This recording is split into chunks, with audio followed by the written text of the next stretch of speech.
Good morning guys. May music. Sana hindi ma-detect ni Daddy Whitey at Daddy Meta.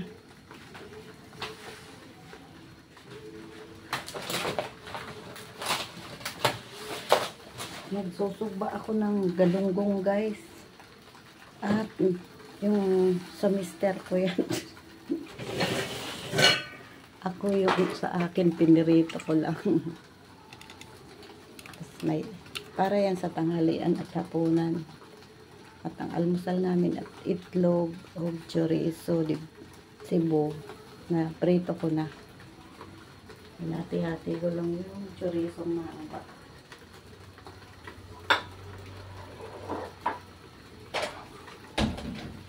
Ayaw niyang pasapinan ng ano guys, dahon, pero sinapinan ko guys kasi nga yung ihawan nagkakalawang-kalawang.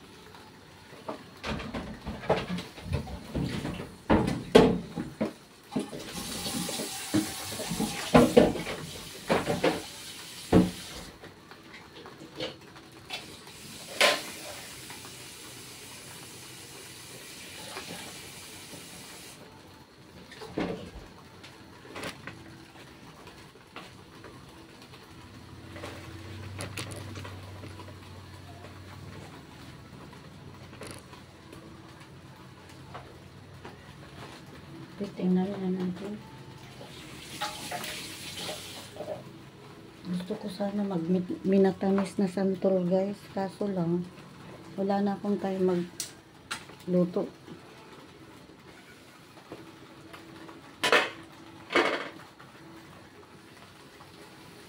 Kaya naman hawakan. Mainit-init.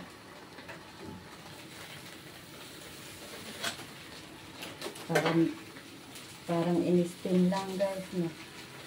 O, diba? Oh.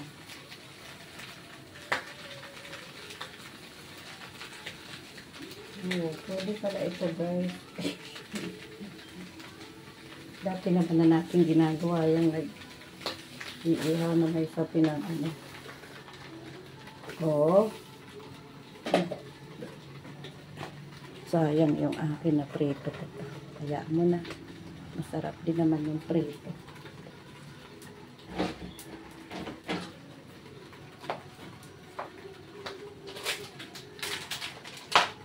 Tatlo yata yung pinirito ko. At kagabi, nagluto din ako ng at ginutom ako. Nagapunan ako kagabi. Yung isang gabi di ako nagapunan. Kinaya.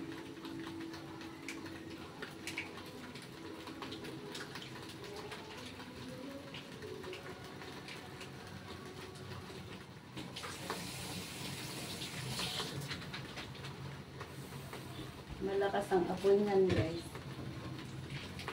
Sana di ma-detect yung ano. Pag na-detect yung music guys at na copyright, buburahin ko rin. I-delete ko rin ang video pag copyright.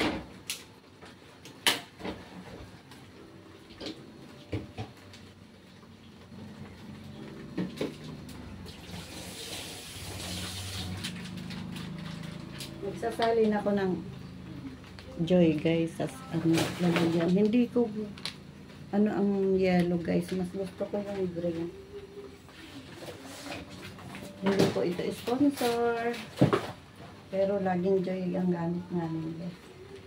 Minsan lang ako nakakabili ng yung mga winner po guys. Pag ano, hindi ko yung sponsor. Pag wala talagang magaling Joy. Laging Joy. Nahugasan ko guys yung tupperware na pinaglagyan ng isda.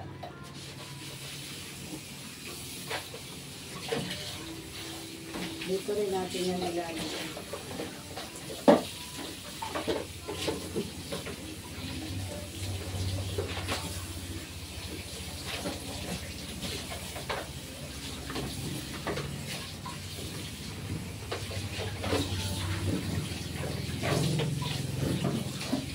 Ito na siguro yan guys. Sinaan na natin ang ako.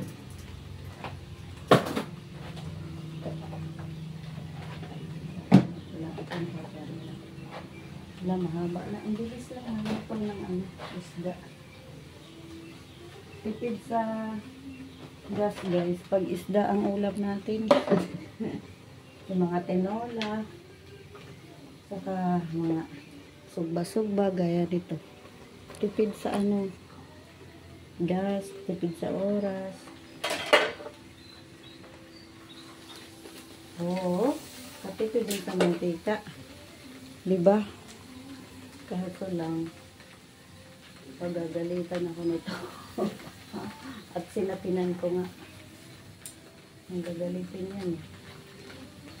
Pag pinagalitan tayo, di na natin ipagluluto. Ganyan yan. Kaya madaling tumanda. Madaling magkauban.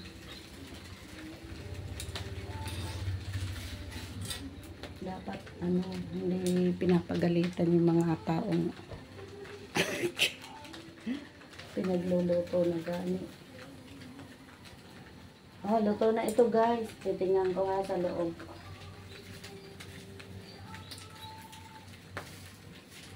May konti pa. Konti pa guys. Hindi pa masyado luto. Abutin natin ng 20 minutes siguro. Siguro.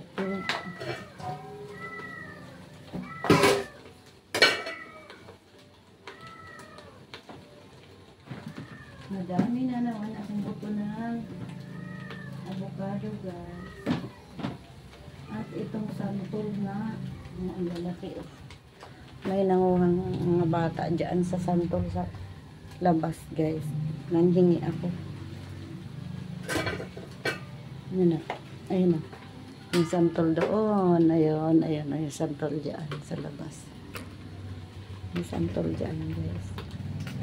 Tanim daw yan nung dating nakatira dito. Sa tinitira namin.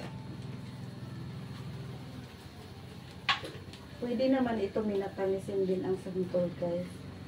Kaso lang wala akong time. Saka ibinibilad pa yata ito. I-try ko mag-arnibal tapos para ako maglalaro.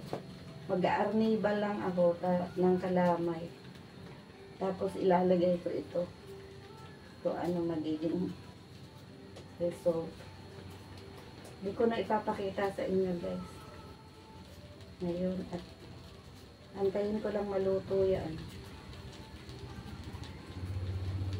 Laksan na nga natin ang apoy. Nilaksan ko ang apoy guys.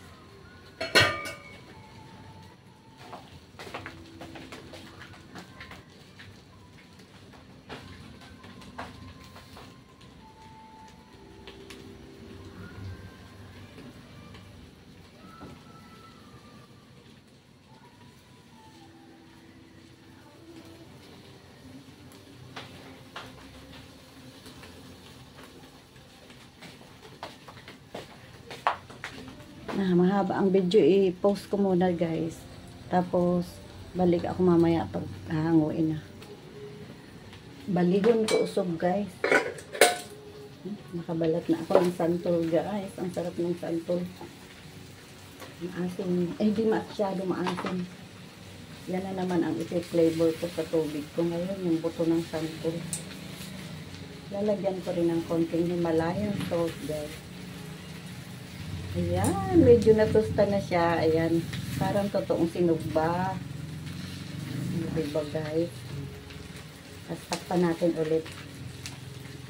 Ipasunog-sunog natin. Yay! O, balik ako mamaya. Ayan na guys. Tingnan na natin. Hanuin na natin ang ating sinugbang isda. Huwag kang madudurog ha. Parang ayaw niya pa magpakuha. Dumikit siya sa dahon.